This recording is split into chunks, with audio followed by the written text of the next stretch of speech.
Welcome back, Stassa 23 here, back with some knife therapy, and today I have for you the CJRB Scoria. The Scoria comes in at $70 in this configuration, and let's get some specs out of the way so you can have an idea of the size of this knife. You have a total length of 8 inches, so it's going to be in that medium to larger size for most people. You have a blade length of 3.5 inches. You have a grip area from before the trawl from here to here of 3 7/8 inches, and at the trawl from here to here of 4 3/4 of an inch, around 4 3/4 of an inch. You have a pretty skinny handle scale thickness of 0.41. The average is 1/2 inch, so you can see that it's pretty thin. You have a closed width in the pocket from here to here of 1.24 inches wide, and you have a pretty skinny blade stock thickness of 0.108 inches, and a behind the edge thickness on my particular variation at 21 thousandths. Before we go any further, let's do some cutting with the Scoria and see how well it does. All right, we're gonna start with cutting some cardboard. This is the factory sharpness, test the sharpness. Very, very sharp.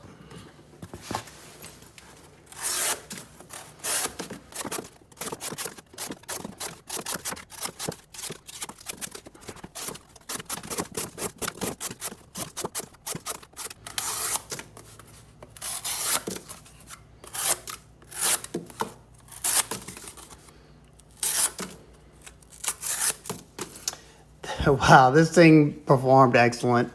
Gliding through the cardboard. Very comfortable in hand so far.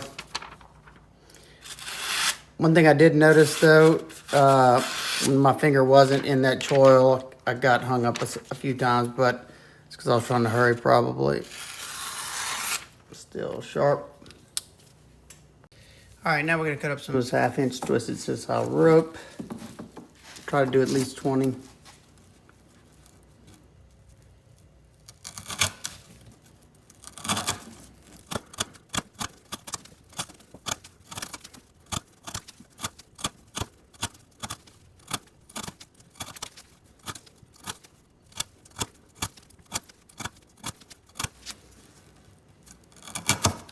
All right, I ended up doing 30. This thing is performing amazing. They put such a sharp edge on here. One of the better factory edges I've used in a while. That AR RPM9 gets very sharp. All right, we're gonna cut up some denim, 2 different types of hose. One with some vinyl, very dense, thick rubber, and some thick saddle leather, and some actual seat belt material. Let's get started going through the seat belt, see if we can cut through it.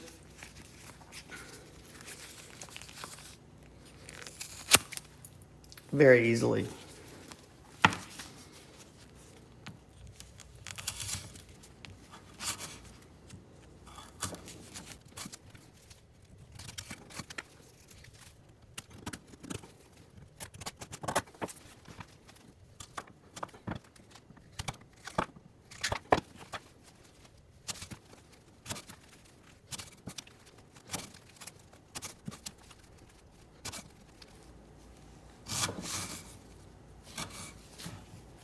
All right, been performing outstanding.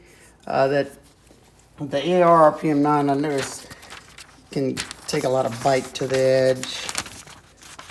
Very aggressively cutting.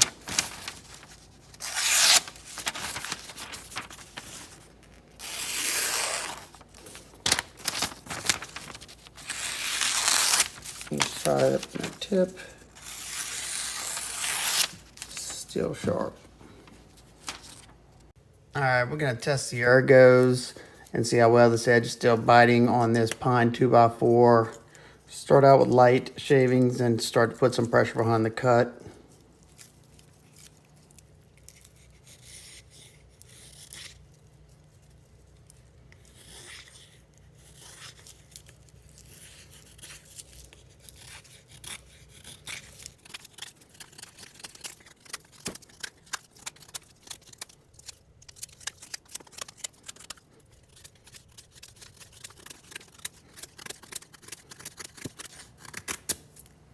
All right. Look at those long strips it was pulling off when I was putting a lot of pressure behind the cut. Just what I thought was probably going to happen. It was fairly comfortable, but the thin scales makes it a little bit harder to control. And I was having a little bit of trouble like using that choke up to do the fine test like you would expect to do with that. I think it's because it's like the thin feeling it has right there. And if I didn't hold it up here with my thumb to guide it, then it was kind of difficult, but still performed nicely. And it's still nice and sharp. Oh.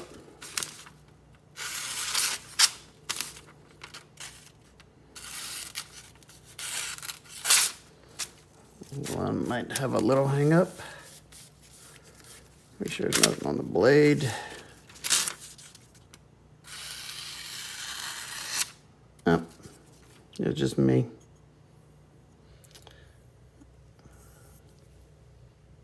Well, all right. I hope y'all enjoyed that cutting footage. I surely enjoyed making it for y'all. And let's take a closer look at this. You have a nice classic blade shape right here. It looks nice in my opinion. Mine has this coating on it, and as you can see, the coating held up just fine. I mean, you get some rubbing there. That's normal for any coating. I'm not sure what it is that they use, but it held up just fine for the cutting that I did. The knife came extremely sharp. If you didn't notice in the beginning of my cutting footage, I showed that. I mean, wicked sharp. And I've noticed the blade steel on this is the AR RPM 9 steel. It's like a powdered version of that 9CR, and it really makes a difference. I have been really, for a budget steel, I love it. It's excellent. It takes a screaming sharp edge. It holds it for a decent amount of time. I know it's kind of supposed to be equivalent to like a 440C, and I would say on that upper end of the 440C spectrum. So for budget steel, A-okay. I like the added swedge up here. It kind of tapers that down a little bit, gives you a nice needle-like point for piercing.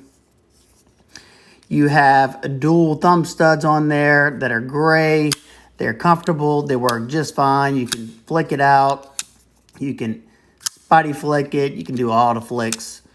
As you can see, you do have a forward choil. It's not the biggest forward choil. I could get my finger up there, but you just got to be careful because I'm pretty close to that edge, even though it is kind of canted back that way, as you can see. The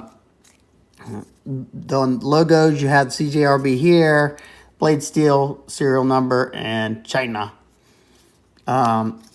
Close it up. You see you have no jimping on the spine of the knife. No jimping on the flipper tab, but I haven't seen the purpose for it because you get a nice purchase. You can light switch it like I just did, or you can push button it. Either way, it comes out with authority.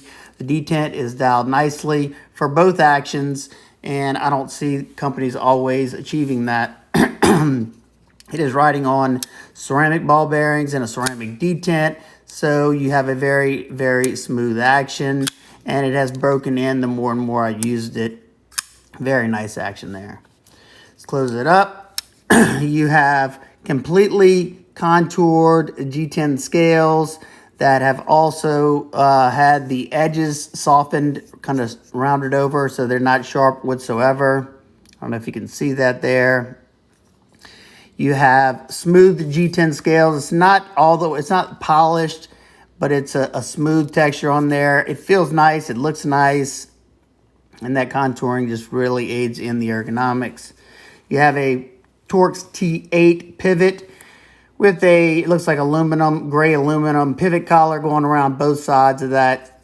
Nicely done. They do sit a little proud of the scales, as you can see there.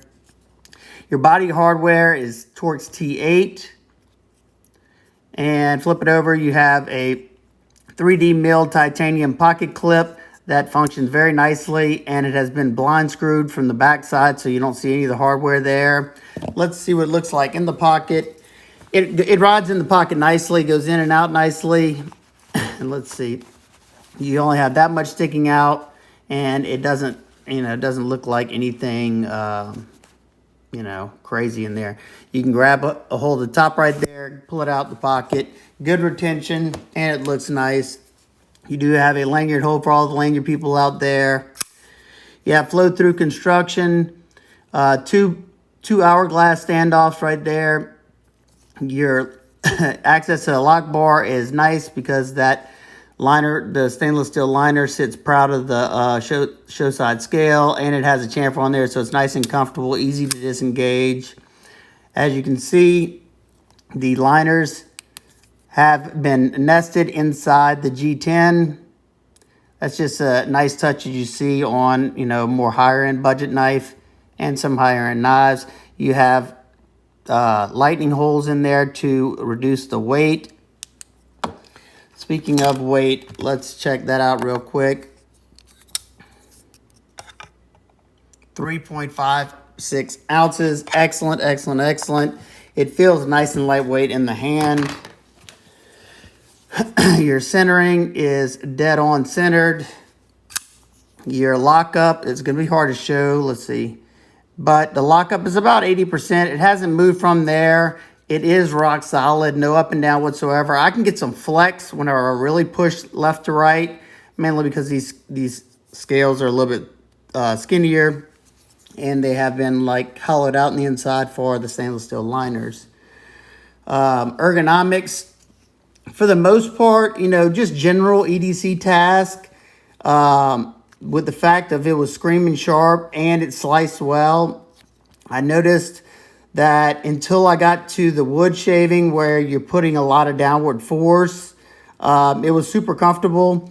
But the skinny handle, whenever you're doing, you know, forceful cuts, pushing down on something really hard, that skinny handle, it's you know, you're gripping it really tight so it doesn't twist around in the hand.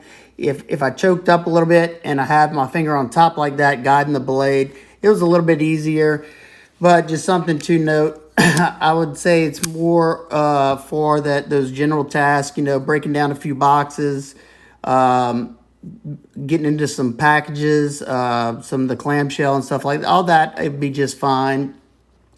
But if you plan on doing like wood shaving or, you know, really putting some force behind that cut, your hand might get a little fatigued in the forearm area. Let's get some size comparisons out of the way real quick. Two more CJRBs, one, you know, that is pretty similar in aesthetic and overall build quality, is the CJRB large feldspar. These two are very, very close in length and somewhat in appearance. This one's got contoured scales as well. The thing I like about this one more than this one is that the scales are thicker, so it fills out the hand more, and it's easier to, it doesn't, you know, fatigue the hand as much. But there you go. That's the size. This is small. This is large. I would rather have the AR RPM 9 steel, it's stainless, than the D2 steel. That's just because I live in the South, so that matters to me. Let's see, two more. You have the Ontario, let me back out a little bit. You got the Ontario Rat 1, that's going to be a good bit larger. See, and then you have the Rat 2. So it's in between those two, as you can see. And then two more that I thought, you know, were good options, you know, that look kind of similar and have, you know, somewhat a similar experience. You have the Civivi, well, that might come to me in a second, and the Reich P801. Go. I'll put the name of this up here if I remember. But those two are very similar, you know, in appearance. These two have flat scales. This one's a little thicker, so I can keep the grip better. This one's thinner than that. So, you know, these are just, this one's a lot cheaper. You got stainless steel. This one's got the same kind of attributes as this one, except this one has 14C, 28N. Love that steel. Excellent, excellent option right here. All right, Nitpicks Complaints. I guess it didn't bother me, but I know it bothered a lot of people. The $70 price point as a CJRB knife, it kind of seems like they should have made this an artisan branded knife. It would just made a little bit more sense for the brand itself at that price point.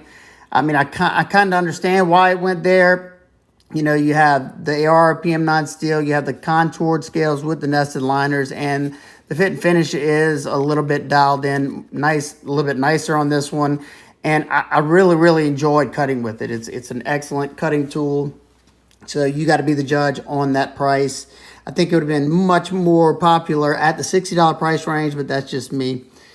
And I talked about it a little while ago, the thin scales, you know, even though it's comfortable in certain cutting tasks, extended cutting tasks, those thin scales, especially being contoured, will start to fatigue the hand. So just something to note. I still recommend the knife. If you're okay with the price tag, I'd say definitely try it out.